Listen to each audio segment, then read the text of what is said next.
Hi guys, I'm really excited to be here with you today to discuss beans. Did you know that beans are seeds? Dry beans, legumes, grow inside of seed pods.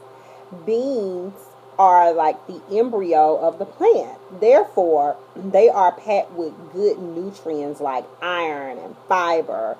And they are also packed with protein. But you really have to be careful with your beans and your protein, because the beans are not a complete protein by themselves. They don't actually contain all of the key proteins to be a complete protein. So while a cup of lentils cooked has approximately the same amount of protein as, let's say, a T-bone steak, you would have to add rice to those lentils in order to make them a complete protein. Now, you don't have to add rice per se, but you do have to add a good grain to make it a protein. So it could be like a pasta. All right.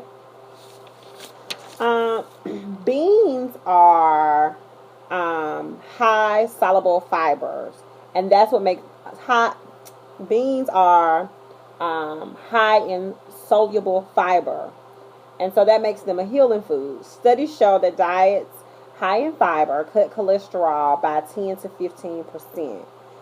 Beans are also antioxidants, and the magnesium in beans relax the arteries, giving blood more room to flow and lowering the blood pressure. So beans are a really, really important staple in our diet. How much beans should you have? The average person should have a half a cup of beans a day unless they're striving for a high soluble fiber diet. But that is the recommended amount. Some tips on beans. You should buy dry beans. A, because they're cheaper than canned beans. B, they have less sodium than canned beans. Beans are good for about a year. You don't want to cook bad beans. When storing beans, you can put a chili pepper inside of the jar. Like if you get dry beans and you jar them, you put chili pepper inside of the dry beans, and that will ward off any storage bugs from getting to the beans.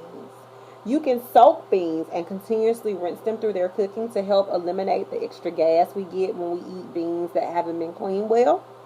And my favorite dish for beans is homemade hummus. You can make a black bean homemade hummus, a black eyed pea hummus, and a lima bean hummus, as well as a chickpea hummus. So stay tuned to learn all of my hummus recipes. Until next time, don't forget to read your food labels. Peace.